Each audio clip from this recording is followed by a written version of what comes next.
Hello bachcho, let's read this question. The question says a sinusoidal transverse wave is traveling along a string in negative direction of x-axis. Figure 1651 shows a plot of the displacement as function of time t is equals to 0. The scale of y-axis is set by ys is equals to 4 centimeter. The spring tension is 3.6 Newton and its linear density is 28 gram per meter. Find A amplitude, wavelength, wave speed, period of wave, maximum transverse speed of the particle. If the wave is in the form y is equals to ym sine kx plus minus omega t plus phi, what are k, omega, phi and the correct choice of sign in front of omega? तो इस question में हमें ये दिया हुआ है कि हमारे पास एक वेव है जिसको हमने ग्राफ पे रिप्रेजेंट किया है डिस्प्लेसमेंट वर्सेस टाइम में। और इस ग्राफ का जो स्केल है यहाँ पे वाई की वैल्यू कितनी है 4 सेंटीमीटर है। तो ये 0 से 1 2 3 एंड 4, तो एक इंटरवल कितने का हो गया हमारा, यहाँ पे हो गया ये 1 सेंटीमीटर। एंड इधर हमारा ये कितना है, दिस इज x सेंटीमीटर के रिस्पेक्ट में है। और ये जो ग्राफ ड्रॉ हुआ है वो t इज इक्वल्स टू 0 पे ड्रॉ हुआ है। एंड बाकी हमारे पास टेंशन है स्ट्रिंग का 3.6 न्यूटन्स और म्यू हमको दिया हुआ है linear density that is 28 grams पर मीटर। इसको हम लिख सकते हैं 28 इंटू 10⁻³ kg पर मीटर। अब हमें ये बताना है कि जो हमारी वेव होगा जिसको हम रिप्रेजेंट करते हैं ym sine of kx plus minus omega T plus phi, तो इसमें हमको एम्पलीट्यूड, वेवलेंथ, वेव स्पीड और बहुत सारे पैरामीटर्स को बताना है। सो in this question the key concept used is for a wave of given by y is equals to ym sin kx plus minus omega t plus phi. Ym is amplitude, k is wave number, omega is angular frequency and phi is phase difference between the waves. अब इससे हमें क्या मिल सकता है, सबसे पहले part में क्या पूछा है हमें, एम्पलीट्यूड। तो amplitude is ym that is maximum value of y। तो अगर हम ग्राफ में देखते हैं हम हमें क्या मिलेगा, जो y है वो कहाँ पर है, इस पॉइंट पर है, this is the maximum amplitude. ठीक है, और ये कितना हो गया हमारा 5 सेंटीमीटर। तो हमारा ym क्या आ गया, ym इज 5 सेंटीमीटर। अब हमें सेकेंड पार्ट में क्या निकालना है, वेवलेंथ। तो वेवलेंथ क्या होती है हमारी, वेवलेंथ इज द डिस्टेंस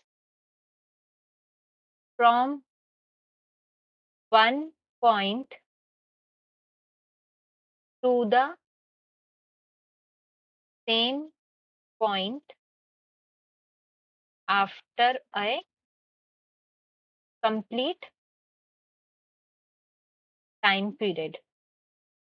मतलब कि हमारी वेवलेंथ कहाँ कैसे कैलकुलेट कर सकते हैं हम, कि किसी भी वेव पे अगर कोई पर्टिकुलर टाइम है, कोई पॉइंट है, सेम पॉइंट हमारा एक कंप्लीट टाइम पीरियड के बाद फिर से रिपीट होता है, तो जो ये डिस्टेंस होता है ये हमारा क्या होता है, वेवलेंथ होता है। तो अब इस ग्राफ में हम देख सकते हैं कि यहाँ पर हमारा जो y है वो क्या हो रहा है, 0 है इस पॉइंट पर, और सेम ये पॉइंट कहाँ रिपीट हो रहा है, यहाँ रिपीट हो रहा है। तो हमारी वेवलेंथ क्या हो गई, यहाँ से लेके यहाँ तक ये हमारी वेवलेंथ हो गई, और ये कितना है 40 सेंटीमीटर। तो इससे हम क्या लिख सकते हैं, wavelength is equals to lambda is 40 centimetres. Now next चीज हमको क्या पूछी गई है, वेव स्पीड। तो C that is wave speed. अब वेव स्पीड क्या होती है, wave v is equals to root T by mu. T हमारा टेंशन हो गया, म्यू हमारी लीनियर डेंसिटी होगी। तो हमको टेंशन कितना दिया हुआ है, टेंशन 3.6 और म्यू कितना है 28 इंटू 10⁻³ इसको सॉल्व करेंगे, की वैल्यू हो जाएगी 11.33 38 मीटर पर सेकेंड। ये आ गई हमारी स्पीड ऑफ द वेव। अब नेक्स्ट चीज हमसे क्या पूछा गया है, D part is the period of the wave. ना पीरियड ऑफ द वेव होता है डी,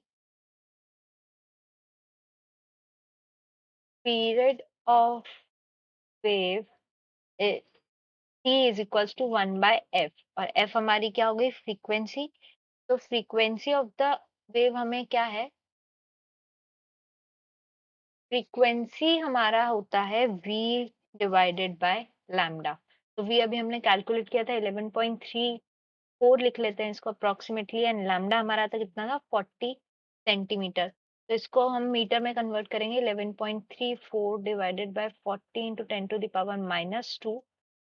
हमारी फ्रीक्वेंसी क्या आ जाएगी, 28.3435 हर्ट्ज। ये आ गई हमारी फ्रीक्वेंसी। तो टाइम पीरियड क्या आ गया हमारा, 1 डिवाइडेड बाय 28.35 की वैल्यू आ जाएगी, this is equals to 0.035 second. ये हो गया हमारा टाइम पीरियड। अब नेक्स्ट चीज हमसे पूछी गई है maximum speed, maximum transverse speed of the string. तो हमें ये पता है maximum transverse speed mu max is equals to कितना होता है हमारा, 2πf/m। इसमें हम वैल्यू पुट करेंगे, तो this is ω/m। Angular frequency हमारी कितनी गिवन है, इसको सिंपली आप 2π into 28 multiplied by 35 multiplied by Y हमारा कितना था, 5 सेंटीमीटर। इसको सॉल्व, ये आ जाएगा हमारा 8.9 मीटर पर सेकेंड।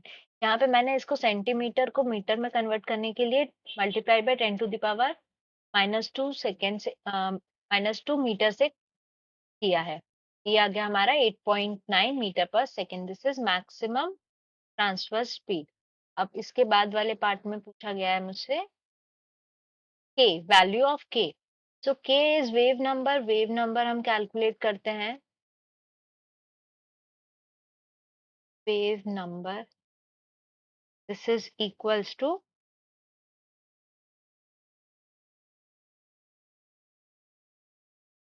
2π/λ। बाय लैम्डा हमारा कितना था, 40 इंटू 10⁻⁻²। ये आ जाएगा 16 पर मीटर। और इसके बाद वाले पार्ट में पूछा गया है हमसे angular frequency g, that is angular frequency omega is equals to 2πf। यहाँ पे वैल्यू पुट करेंगे, 2π फ्रीक्वेंसी कितना था हमारा, 28.35 की वैल्यू आ जाएगी 178.13 रेडियन पर सेकेंड। अब इसके बाद हमसे पूछा गया है phi, that is the phase difference. अब आप ग्राफ में देखिए, y इज इक्वल्स टू 0 में हमारी जो वैल्यू है x इज इक्वल्स टू 0 पर हमारी वैल्यू क्या है, y equals to 4 centimetre. so from this we can write at x is equals to 0 and graph हमारा t इक्वल्स टू 0 पे ही बना है, तो y की वैल्यू क्या है हमारी, 4 centimetre. and we can write y is equals to ym sin phi at x is equals to 0, t is equals to 0। तो यहाँ पे हम पुट करते हैं 4 into 10⁻⁻² is equals to ym कितना था हमारा, ym हो गया हमारा 5 इंटू 10⁻⁻² साइन फाई। अब इससे हमारा साइन फाई की वैल्यू क्या आ जाएगी, साइन फाई इज 4/5 और फाई इज इक्वल्स टू कितना आ गया हमारा, 0.93 रेडियन और 2.21 रेडियन। अब जो ये 0.93 रेडियंस है, इसमें हमारा जो स्लोप आएगा y का स्लोप हमारा पॉजिटिव आएगा। वहीं 2.21 में हमारा y का स्लोप क्या आ जाएगा, नेगेटिव आ जाएगा। और ग्राफ में हमारी स्लोप क्या है, पॉजिटिव स्लोप है। तो हमारा फाइनली फाई क्या हो जाएगा, phi is equal to 0.93 radians. ये हो गया इसका रिक्वायर्ड आंसर। में पूछा गया है कि ओमेगा के पहले हमारा साइन क्या होगा। तो as it is given in the question, the wave is traveling in negative direction, x direction. जब हमारा नेगेटिव x डायरेक्शन में वेव ट्रैवल करता है तो हमारे ओमेगा के पहले कौन सा साइन होता है, प्लस साइन। तो हमारा डिस्प्लेसमेंट कैसा हो जाएगा, y is equals to Y M sine of K X plus omega T plus five. तो आंसर क्या हो गया, answer is plus sine. I hope you understood the question well. Best of luck.